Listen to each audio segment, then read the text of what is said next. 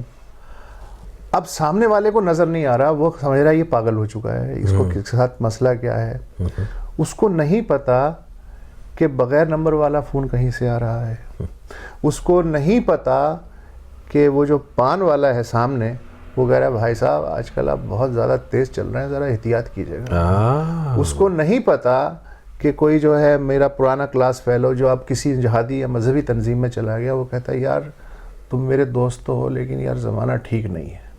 تو یہ جو سٹل طریقے ہیں انسیٹل کرنے کے یہ بڑے ایفیکٹو ہو چکے ہیں، اور آپ کو یہ نہیں پتا ہوتا۔ جیسے مجھے یاد آتا ہے کہ اکبر بگٹی جب ابھی زندہ جو بلوچستان والے جن کو بعد میں مر گئے وہ آپریشن میں،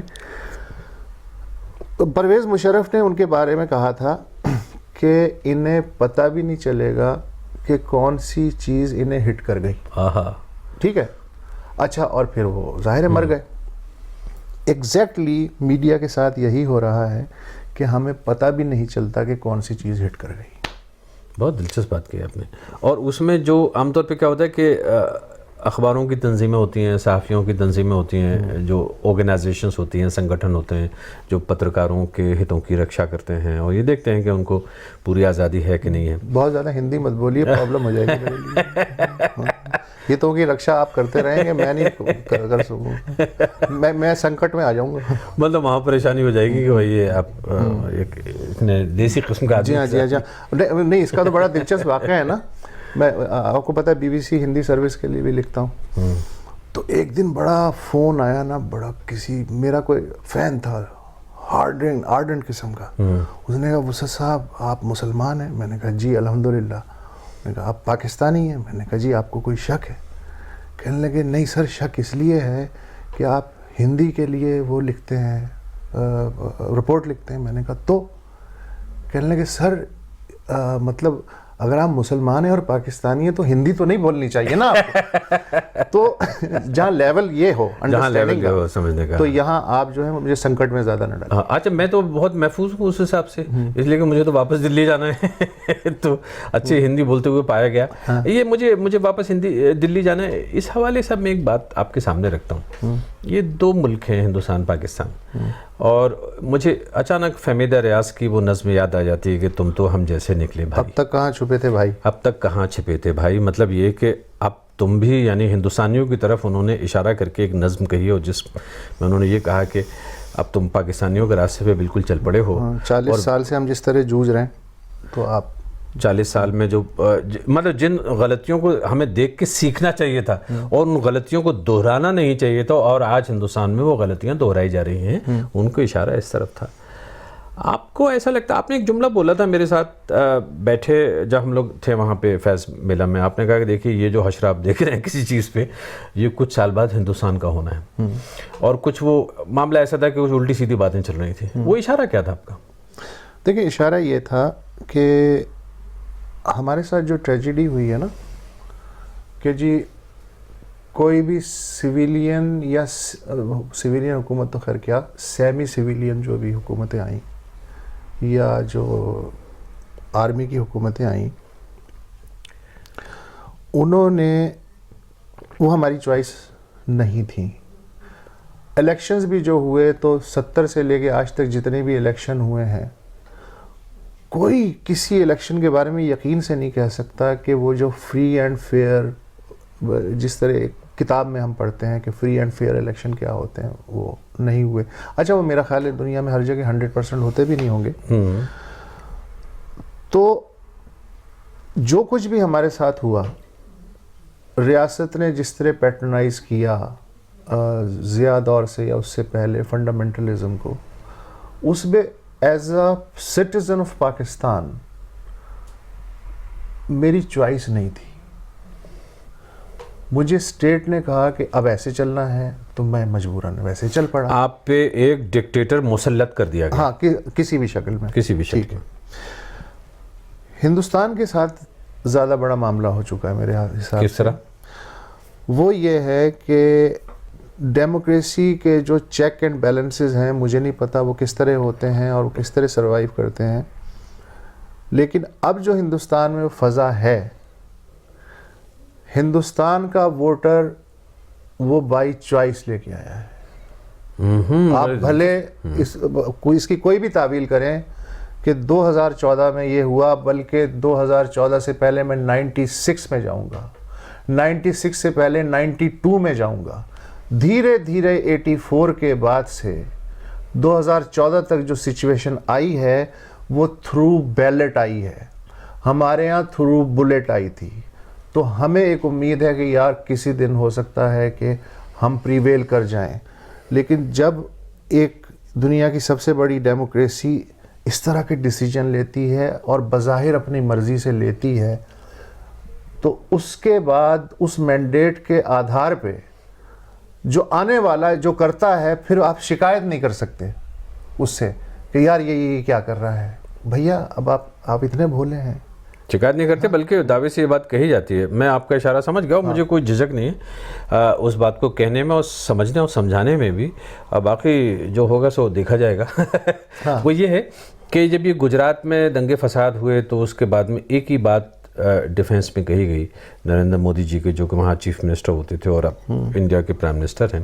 وہی تھا کہ صاحب اب دیکھیے ان کو جنتا نے الیکٹ کر لیا دوبارہ پھر سے. انہوں نے ایک سدبھاونا ریلی نکالی اور اس کے بعد میں وہ الیکشن ہوا. چیزیں ہوئی کہ دیکھیے صاحب یہ لوگوں نے ان کو مقبول سمجھا اور اب یہ جنتا کا فیصلہ ہے، عوام کا فیصلہ ہے. تو اس میں کہے کہ ڈکٹیٹرشپ کس طرح کی باتوں کا حوالہ دیتے ہیں. اور پھر بعد میں دوبارہ ہوئے. اب بار بار یہ کہی جاتی ہے بات کہ صاحب 3 بار اگر کوئی شخص منتخب ہو کے آتا ہے، لیڈر بن کے آتا ہے، اس کو آپ ڈکٹیٹر کیسے کہہ دیں گے، اس کو آپ غلط کیسے ثابت کر دیں گے. اور پھر یہ کہ کس کو اس بات کا حق حاصل ہے کہ اس کو ہٹائے. ٹھیک ہے، تو یہ تو بات ٹھیک ہے، اس میں مسئلہ کیا؟ اچھا دوسری بات یہ ہے کہ ہم یہ کہتے ہیں کہ اگر آپ کے ہاں ڈیموکریسی ایک لانگ ٹرم انداز میں چل رہی ہے تو اس کے شاک ایبزاربر ڈیولپ ہو جاتے ہیں، انسٹیٹیوشنز مضبوط ہو جاتے ہیں وقت کے ساتھ ساتھ. تو اگر اس طرح کا کوئی ایکسیپشنل دور آ بھی جائے کہ کوئی پوری سوسائٹی ایکسٹریم کی طرف چلی جائے، تو چونکہ ادارے بن چکے ہوتے ہیں انسٹیٹیوشن، وہ اس کو جھیل جاتے ہیں. بہت اچھی بات. پھر آگے وہ اسے تبدیل کر سکتے ہیں. لیکن یہاں جو دشمن ہے وہ زیادہ چالاک ہے.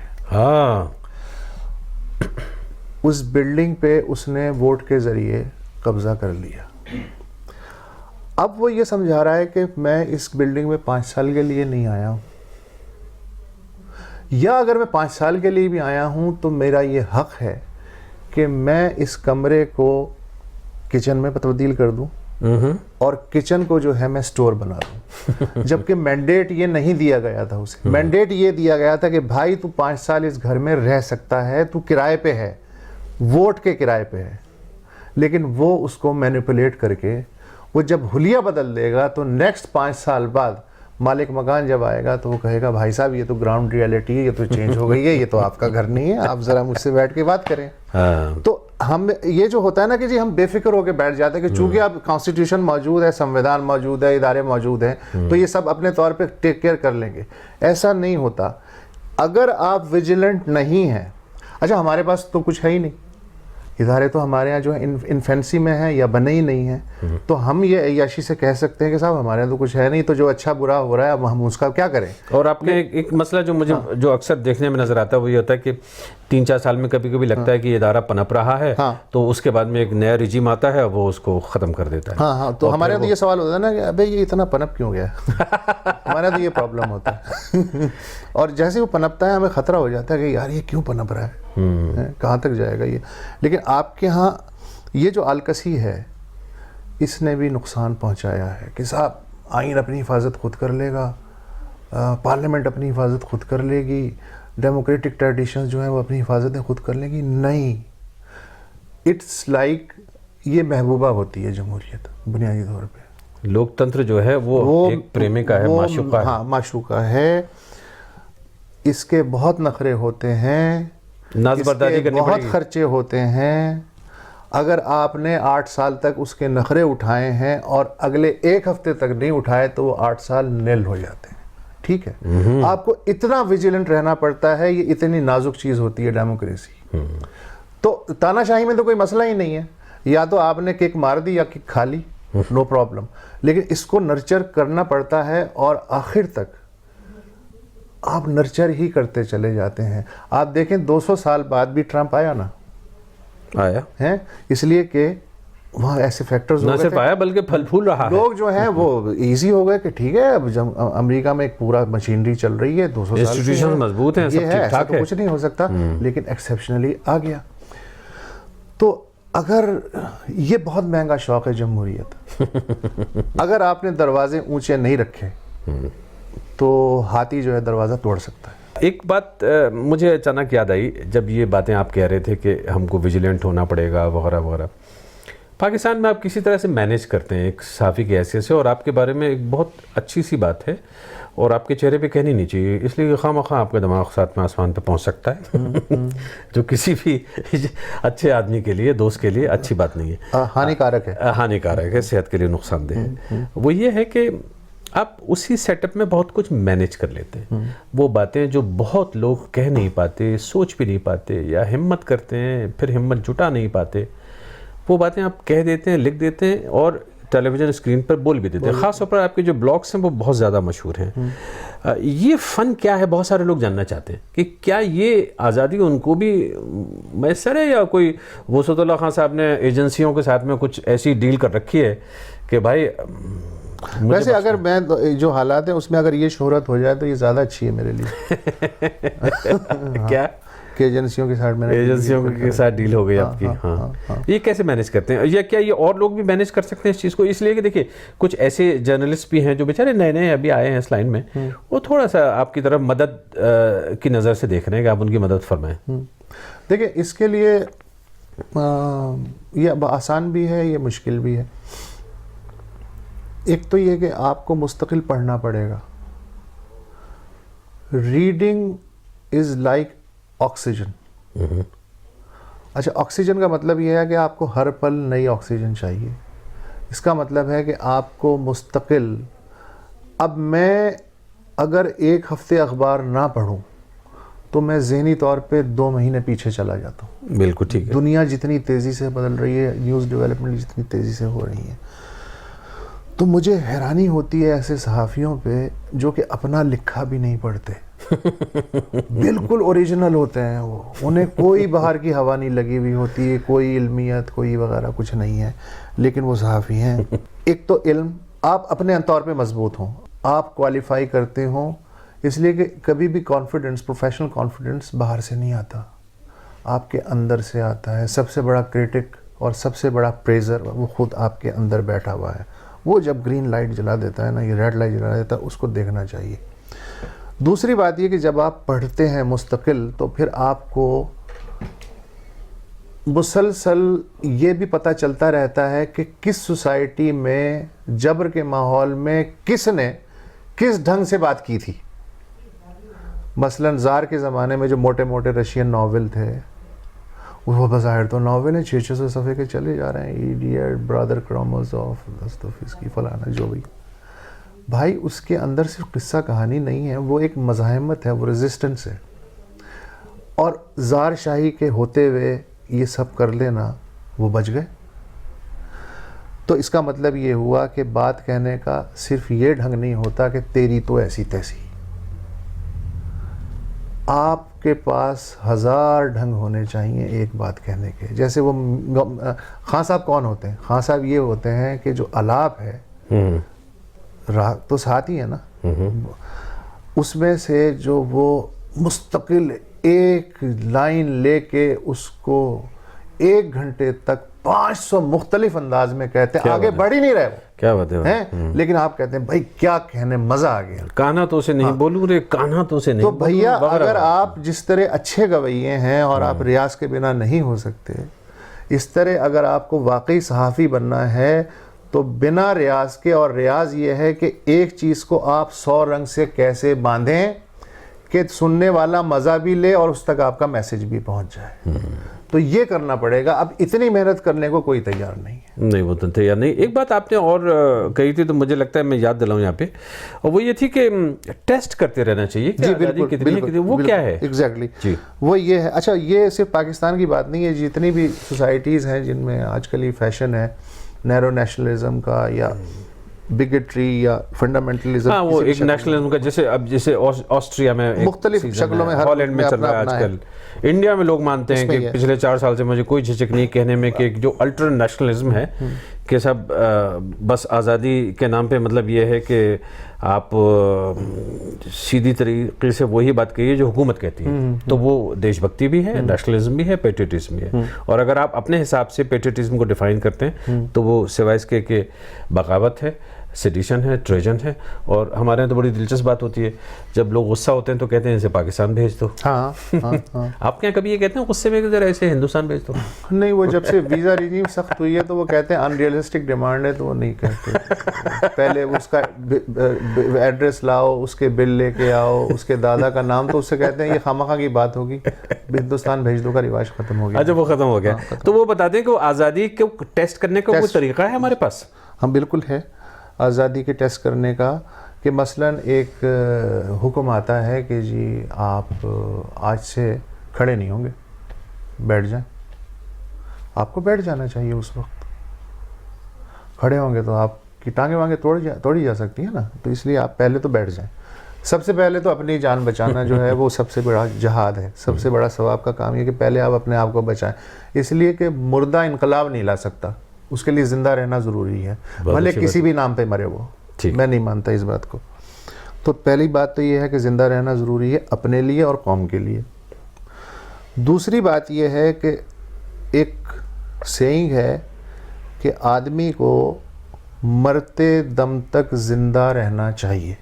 واہ, اس کا مطلب کیا ہے کہ صرف سانس تو نہیں چل رہی نا, سانس تو مینڈک کی بھی چل رہی ہے اور گائے کی بھی چل رہی ہے. مرتے دم تک زندہ رہنے کا کیا مطلب ہے کہ آپ جو بھی گیون کنڈیشنز ہیں اس پہ اپنا بیسٹ دیتے ہوئے سروائیو کرنے کی کوشش کریں. اس کو کہتے ہیں مرتے دم تک زندہ رہنا.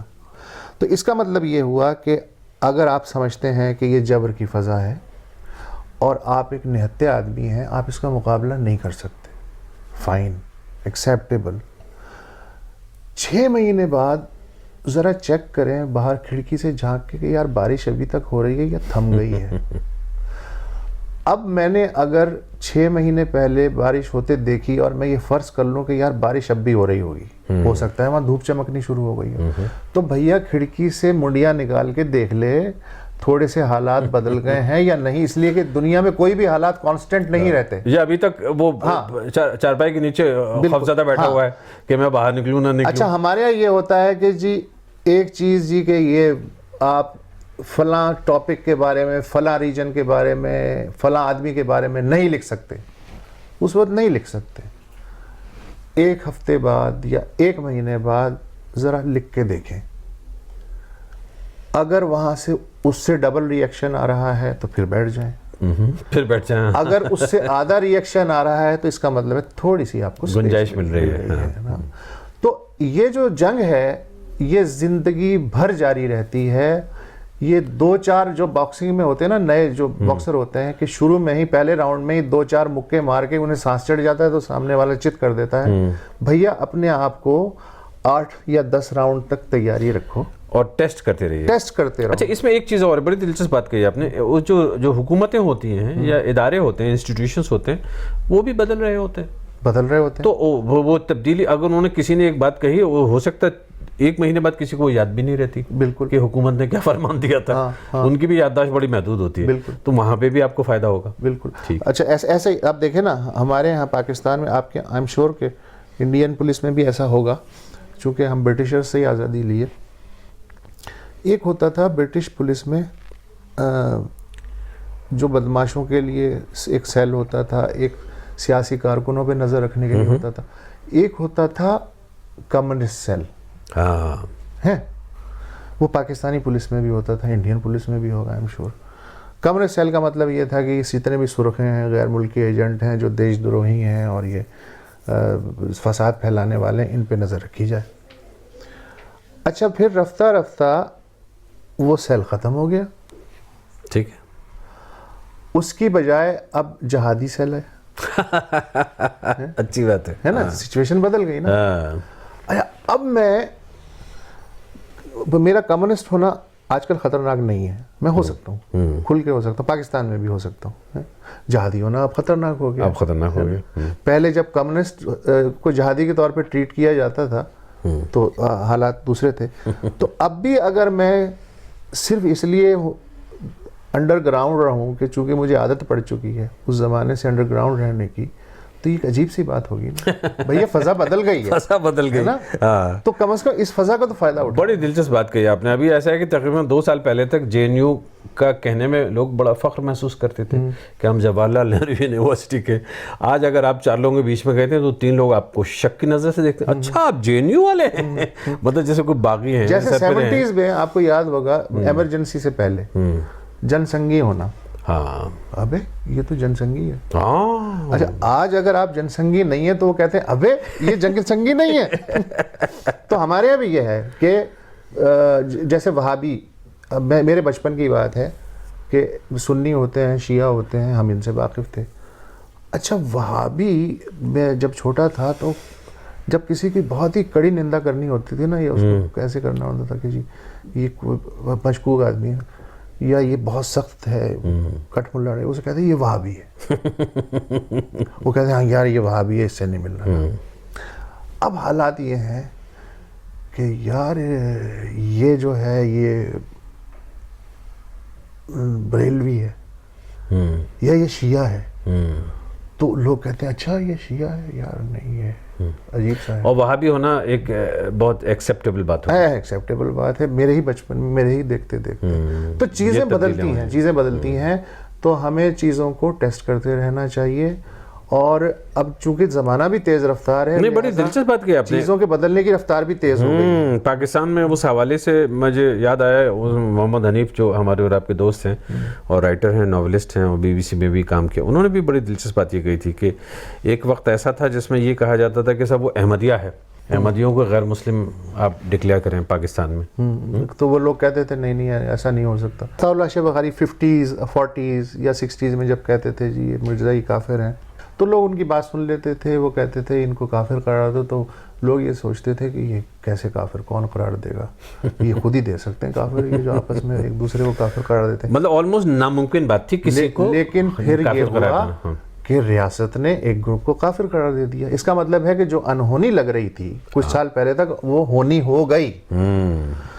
تو اب یہ ہے کہ کوئی بھی چیز انہونی ہو سکتی ہے, کوئی بھی چیز ہونی ہو سکتی ہے. اب ضیاء کے زمانے میں جو ہے وہ جہاد پہ جانا, افغانستان جانا, کشمیر جانا, ظاہر ہے کہ ایک انڈرسٹوڈ بات تھی, بھائی جانا ہے, ہمارے وہ مظلوم بھائی ہیں, ہمیں ان کی مدد کرنی ہے.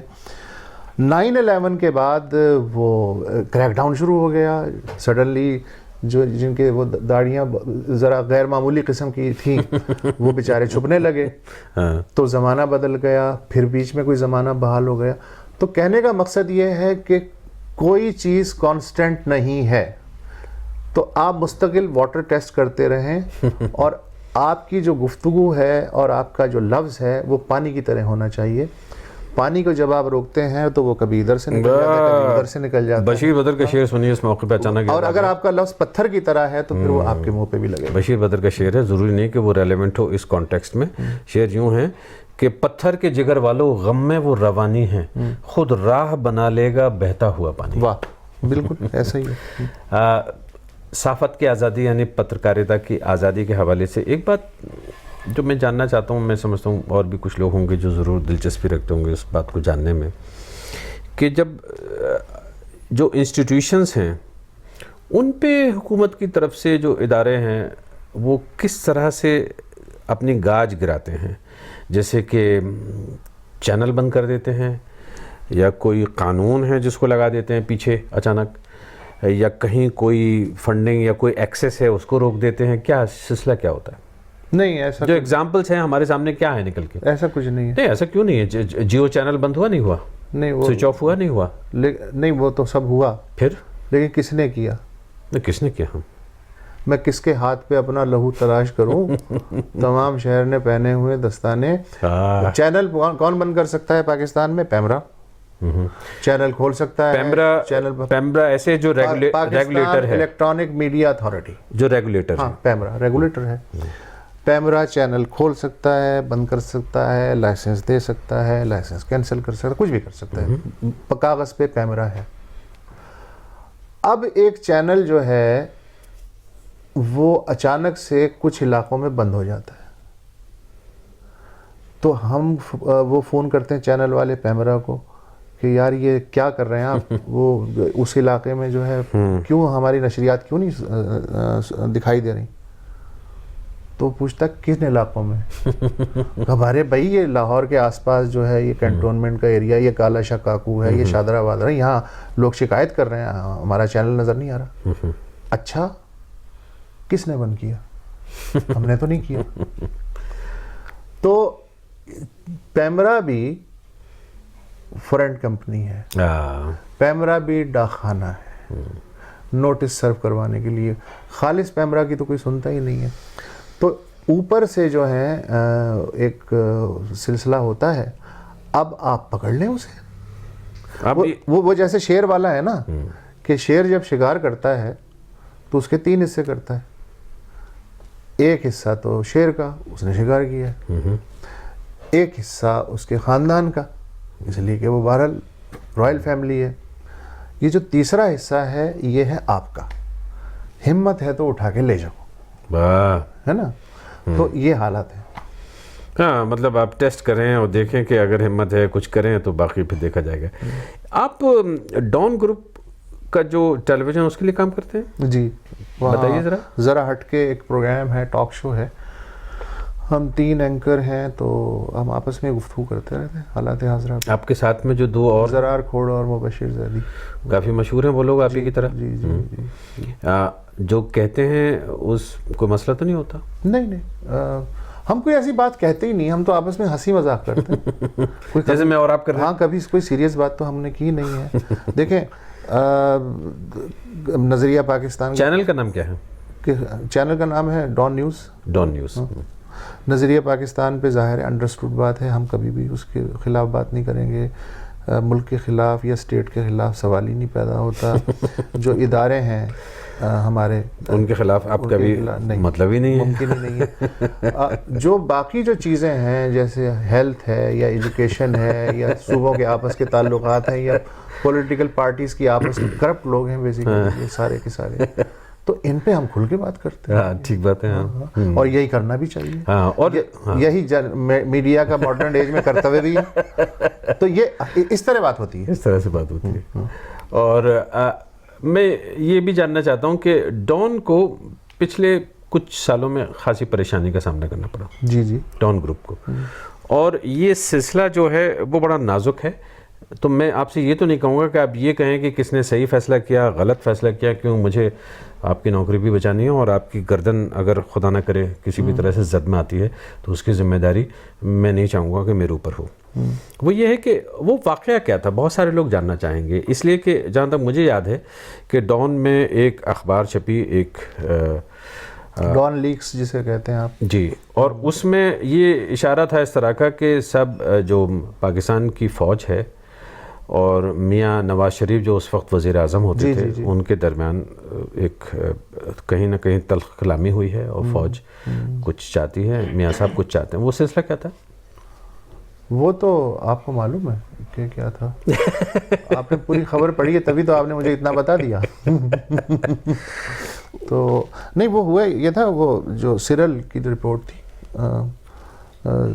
جو ہمارے یہاں اپنے ڈان اخبار میں ایڈیٹوریل پیج پہ کالم بھی لکھتے ہیں، سرل کی رپورٹ تھی، کوئی نیشنل سیکیورٹی کونسل کا اجلاس ہوا تھا جس میں اعلیٰ سویلین اور فوجی قیادت ہوئی تھی، تو اس میں ہزار طرح کی باتیں ہوتی ہیں، کھل کے بحثیں ویسے ہوتی ہیں، تو وہ بحث جو ہے وہ لیک ہو گئی.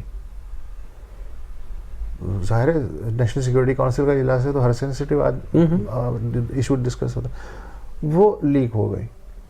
اچھا اب اسے تو کوئی نہیں چیلنج کر رہا کہ جو لیک ہوا وہ غلط تھا یا درست تھا، بات اس پہ نہیں ہے، بات صرف اس پہ ہو رہی ہے یا ہوئی کہ کس نے لیک کی. تو اب جس کی گردن پتلی ہے ظاہر ہے اسی نے لیک کی. یہ ایک معاملہ ہوا تھا. اور جو ہمارے آپ کے ساتھی رہے ہیں ظفر عباس، وہ ایڈیٹر ہوتے تھے. ہاں تو اس کی وجہ سے جو ایک خلیج یا بدزنی کی کیفیت ہے وہ اس زمانے میں آئی پچھلے 1-1.5 سال سے، تو وہ چل رہا ہے معاملہ. دلچسپ بات جو مجھے لگتی ہے، جو بھارت میں بھی نظر رکھتے ہیں، وہ یہ کہ یہ میاں صاحب کے زمانے میں سلسلہ شروع ہوا اور میاں صاحب نے بھی دامن چھڑا لیا کہ بھیا ہم نے تو کوئی لیک نہیں کی تھی. ظاہر سی بات ہے کوئی بھی حکومت کیوں کہے گی کہ ہماری طرف سے خبر نہیں نکلی تھی. شک یہ تھا فوج کا غالباً، جہاں تک میں سمجھ رہا ہوں، کہ میاں صاحب کی کیبنٹ میں، کابینہ میں کچھ لوگ ایسے ہیں. اور نیشنل سیکیورٹی ایڈوائزر تھے طارق فاطمی، انہوں نے پھر استعفیٰ دیا تھا.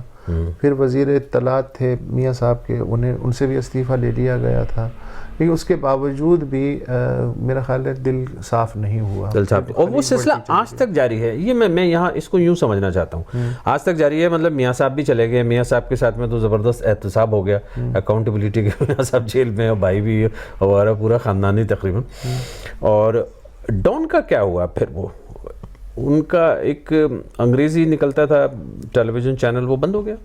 نہیں وہ تو بہت پہلے، وہ تو بہت پہلے بند ہو گیا تھا، 2010 کی بات ہے وہ تو. ہاں وہ اس کے بعد پھر انہوں نے گردن نہیں اٹھائی. ڈان نیوز چینل کا اتنا مسئلہ نہیں ہے، مسئلہ ڈان اخبار کا ہے. ڈان اخبار کی ہاں بات کرتے ہیں، اس لیے کہ ڈان اخبار جو ہے اس کی جو ایڈیٹوریل ٹریڈیشنز ہیں، حالانکہ اب ظاہر ہے کہ اس طرح تو مثالی کوئی بھی چیز نہیں رہی، وہ ٹریڈیشنز ہی مثالی نہیں ہے، لیکن پھر بھی ڈان کا شمار پاکستان کے ان شاید گنے چنے 1-2 اخبارات میں ہوتا ہے جہاں ایڈیٹر آج بھی پاورفل ہے، پروفیشنل ہے، جس کی کریڈیبلٹی ہے اخبارات کی، ان میں ڈان بھی ظاہر سر فہرست آتا ہے.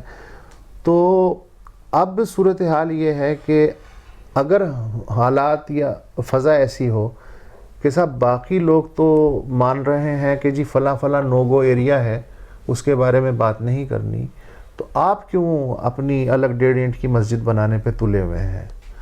تو ڈان کہہ رہا ہے بھائی ہم تو ہمیشہ سے یہ کرتے آئے ہیں، کوئی نئی بات تو نہیں ہے. تو جھگڑا اس پہ ہے کہ یہ 1.5 اینٹ کی مسجد کو بڑی جامع مسجد میں ضم کر دو. یہاں پہ ایک بات اور آ جاتی ہے، اور مجھے لگتا ہے کہ بس ہم ایک آپ کے ساتھ جو انٹرویو ہے اس کے آخری منزل پہ پہنچ رہے ہیں، کہ جب یہ ڈان یہ بات کہتا ہے تو ایک طرح سے دیکھا جائے تو جتنی بھی صحافی ہیں جو صحافت کی باتیں ہیں ان سب کے حق میں یہ بات کہتا ہے، اور میں سمجھتا ہوں بالکل ٹھیک ٹھاک بات ہے. لیکن جو باقی بہت سارے اخبار ہیں آپ کے، اور ایک بڑی تعداد میں ہیں، اور بڑے پرانے اخبار ہیں، بڑے پرانے گروپس بھی ہیں، اس کے علاوہ ادارے بھی ہیں، وہ سب اپنے اپنے حساب سے الگ الگ بات کہتے ہیں. مطلب یہ کہ جرنلسٹ کی جو برادری ہے وہ ساتھ میں نظر نہیں آتی، ایسا ہی ہے، بلکہ بٹی ہوئی نظر آتی ہے. یہ کیا سلسلہ ہے؟ یہ کیسے ہوگا؟ اس کی وجہ یہ ہے کہ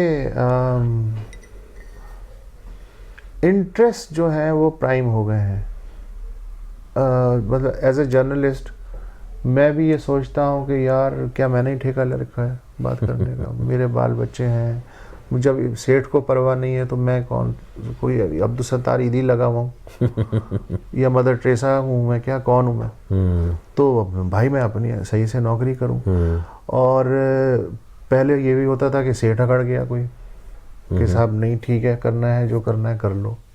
اب تو سیٹھ جو ہے وہ بھی وہ ایک فون کال پہ کہتا ہے اچھا بھائی کیا معاملہ ہے، بیٹھ کے طے کر لیتے ہیں. تو مطلب میں اتنے سارے فیکٹرز ہیں، ڈائریکٹ بھی اور انڈائریکٹ بھی، اور جو دبانے کا سسٹم ہے وہ اتنا سوفسٹیکیٹڈ ہو چکا ہے کہ وہ اپنے پیچھے قدموں کے نشانات وہ بھی نہیں چھوڑتا، اس کا بھی کوئی ایکسپرٹ ہو گیا ہے. انڈیا میں ایک زمانے میں زیادہ تر اخبار ایک ساتھ مل کے کچھ بات کہتے تھے، لیکن اب بھی زیادہ تر اخبارات ایک ساتھ مل کے کچھ بات کہتے ہیں. نہیں، اب وہ کہہ لیتے ہیں، ابھی بھی کافی باتیں، لیکن پھر بھی اتنی باڈیز بن گئی ہیں، خاص طور پہ جو ٹیلی ویژن وغیرہ کی ہے، وہ کوئی براڈ کاسٹ ایسوسیشن ہے، کوئی کچھ ہے، تو اس میں بڑی مشکل سے جو ٹیلی ویژن چینلز ہیں ان کے خلاف کوئی بات پاس ہو پاتی ہے.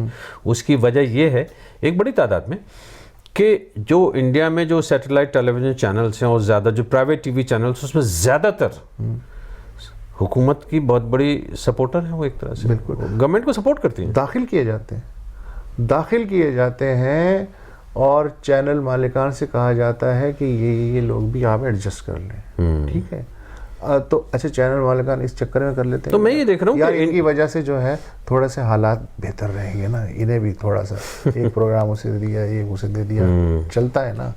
تو آپ کیا کہلوانا پسند کریں گے، انڈیا آپ کے پیچھے ہے یا آپ انڈیا کے پیچھے ہیں؟ کس میں آپ کی عزت ہے، کس میں ان سارے معاملات میں؟ نہیں، انڈیا مطلب کون کس کو کاپی کر رہا ہے اور یہ کس کے لیے اچھی بات ہے؟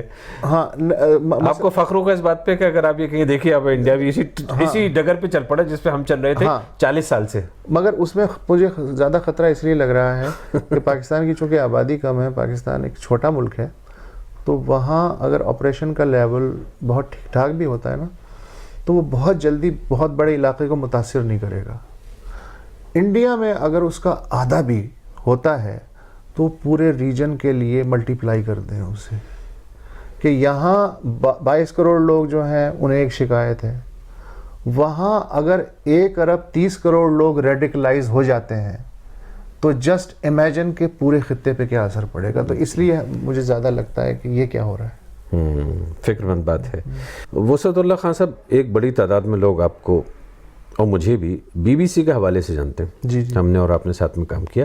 یہ کانفلکٹ آف انٹرسٹ ہو جاتا ہے، یہ بتانا ضروری ہے کہ بھائی میں ہو سکتا ہے آپ کے ساتھ بہت زیادہ سافٹ، میں نے نرمی برتی ہے، تو کئی لوگ اس بات پہ یہ شک کا اظہار نہ کریں کہ صاحب اس لیے کہ میں آپ کے ساتھ کام کر چکا ہوں یا نہیں برتی ہے تو لوگ یہ فیصلہ کریں گے. لیکن وہ جو بی بی سی کے دن ہیں آپ کو کس طرح سے یاد رہتے ہیں، لندن میں کام کرنا وغیرہ وغیرہ؟ ہاں، مزیدار تھا. مثلاً ایک دفعہ کیا ہوا کہ میں اور پرویز جو ہیں ایک ساتھ ڈھاکہ گئے تھے. وہاں یونیسیف کی کانفرنس تھی ہیلتھ پہ نا، بیسک ہیلتھ پہ. تو وہاں سب سے جو مزیدار بات جو ہے او آر ٹی پہ تھی وہ، ہاں او آر ایس پہ، کہ او آر ایس جو ہے اس کے ذریعے گھول بنا کے پی لینا چاہیے. تو یاد ہے کہ وہاں جو او آر ایس پروگرام کے سربراہ تھے بنگلہ دیش کے، کمال انہوں نے بات کی تھی کہ well diarrhoea is my bread and butter. اچھا، دوسرے یہ کہ میں بہت تنگ تھا اس لیے کہ پرویز عالم اس زمانے میں ہندی سروس میں ہر پروگرام میں گھسے ہوئے ہوتے تھے، سیکس ایجوکیشن سے لے کے اور واجپئی جی کا انٹرویو کون کر رہا ہے، جی پرویز عالم کر رہے ہیں. میں نے کہا چلو ٹھیک ہے. اچھا، میں جب برٹش ایئر ویز کے طیارے میں بیٹھا لندن سے ڈھاکہ جانے کے لیے، تو جب ٹیک آف کیا میں نے ہیڈ فون لگا لیا کانوں سے، تو وہ جو ہے چینل جو ہے اسکین کر رہا تھا، تو ایک چینل جو ہے اسکین کیا تو اس پہ ایک آواز آ رہی ہے، میرا نام پرویز عالم ہے اور مجھے کہانیاں سنانے کا بہت شوق ہے. میں نے کہا بھائی یار یہاں بھی جب بلاگ لکھتے ہیں یا لکھتے تھے ابھی بھی، میرا اپنا خیال یہ ہے، اور اس کو آپ کمپلیمنٹ کی طرح سے لیجئے، آپ ایسے مت سوچیے گا میں آپ کی کھجائی کر رہا ہوں، کہ میں نے آپ جیسا اردو میں بلاگر نہ دیکھا نہ سنا. اس کی وجہ یہ کہ اس قدر خوبصورت طریقے سے لکھتے ہیں. اور میں ان لوگوں سے بھی یہ کہنا چاہتا ہوں جن لوگوں نے کبھی آپ کا بلاگ نہیں پڑھا ہے، بی بی سی ہندی پہ جا کے یا گوگل پہ جا کے ضرور سرچ کریں، اور وسعت اللہ خان کے نام سے. وہ نام کیا ہے آپ کے بلاگ کا؟ الگ الگ ہندی کے لیے نہیں، ہندی میں بھی جو لکھتے؟ نہیں، اردو میں تو میرا جو کالم ہے ویب سائٹ پہ بی بی سی اردو پہ، وہ تو ہے بات سے بات سب سے پرانا یہی ہے میرے خیال سے. اس سے پہلے مکتوب پاکستان کے نام سے جو مکتوب ہے. اور ہندی سروس میں کبھی میں جو ہے نہیں، وہ تو وسعت اللہ خان کی ڈائری ہے. وسعت اللہ خان کی ڈائری وہ پڑھنے سے تعلق رکھتا ہے، اس لیے کہ آپ نے ایک دشا دی ہے، ایک سمت دی ہے بلاگنگ کو، کہ کس طرح سے لکھا جاتا ہے، کس طرح سے پڑھا جاتا ہے. اس کے لیے کوئی ٹپس ہیں آپ کے؟ مطلب 2-3، جیسے اگر میں آپ کی طرح بلاگر بننا چاہوں تو مجھے کیا کرنا چاہیے؟ نہیں پتہ یہ سوال ظاہر ہے کہ ہر آدمی کرتا ہے. اچھا مجھے آج تک اس کا جواب مجھے سمجھ میں نہیں آئی. اس کی وجہ یہ ہے کہ جس طرح میں آپ سے اس وقت گفتگو کر رہا ہوں نا, بالکل اسی کو اسی انداز میں لکھ دیتا ہوں. تھوڑی سی ترتیب, تھوڑی سی ظاہر ہے کہ تحریر کی زبان تھوڑی مختلف ہوتی ہے بولنے کی زبان سے, تو اس کو اسی طرح لکھ دیتا ہوں. اب مجھے شاید جملے بنا کے یا سوچ کے کہ یار یہ جملہ مجھے لکھنا چاہیے یا نہیں, ہوتا یہ ہے کہ شروع کا جملہ مشکل ہوتا ہے. ایک دفعہ وہ ذہن میں آ گیا, لکھ دیا. اب یہ ہو گیا ہے کہ پین میں اس کو چھوڑ دیتا ہوں, وہ جہاں رک جائے میں کہتا ہوں ختم ہو گیا. وہ اتنی سی بات ہے. اور بہت ہی نارمل اور نیچرل رکھیے جو بھی آپ کہنا چاہتے ہیں. تو اس انٹرویو کو ختم کرنے کے لیے کیا طریقہ بہتر ہو سکتا ہے جس میں کہ لوگوں کو, میں آپ کو پورا جو ہے کریسنڈو جو اب تک کی گفتگو ہوئی ہے اس پہ 3 شعر سنا دیتا ہوں تاکہ جلدی سے آپ انٹرویو ختم کریں. ٹھیک ہے. عباس ایک لڑکا ہے, کراچی کا نوجوان شاعر ہے, اور اس کی ایک غزل ہے, اس کے میں جو 3 شعر جو ہیں وہ اس وقت یاد ہے. عباس, ہاں عباس, کہ لذت تشنگی سے واقف تھے, لذت تشنگی سے واقف تھے, جو نہیں تھا اسی سے واقف تھے. ہاں ہاں ہاں ہاں, کیا بات ہے, بہت عمدہ. لذت تشنگی سے واقف تھے, جو نہیں تھا اسی سے واقف تھے. در کھلا تھا مگر ادھر نہ گئے, در کھلا تھا مگر ادھر نہ گئے, ہم تو دیوار ہی سے واقف تھے. ہاں ہاں ہاں, بہت عمدہ, کیا بات ہے, ہم تو دیوار ہی سے واقف تھے. در انسینٹیو کی طرف نہیں, در کھلا تھا مگر ادھر نہ گئے, ہم تو دیوار ہی سے واقف تھے. بہت عمدہ, واہ. ایک ایک آدمی سے ہنس کے ملے, ایک ایک آدمی سے ہنس کے ملے, ایک ایک آدمی سے واقف تھے. واہ واہ واہ واہ, ایک ایک آدمی سے واقف تھے, کیا بات ہے. ہوئے تم دوست جس کے دشمن اس کا آسماں کیوں ہو. وصول اللہ خان صاحب, جب اگلی بار لندن آئیں گے تو آپ کے ساتھ میں ایک لمبی سی ہماری نشست ہونی چاہیے. بالکل ٹھیک ٹھاک ہے, اور ایسی باتیں بھی ہونی چاہیے جو ہم کیمرے پہ نہیں کہہ پاتے. وہ تو ابھی شروع کرنے والے ہیں ہم تھوڑی دیر میں. ٹھیک ہے, اوکے, ہاں بند کروا دیں پھر انٹرویو. اچھا بھائی, بند کریے جناب. cineink.com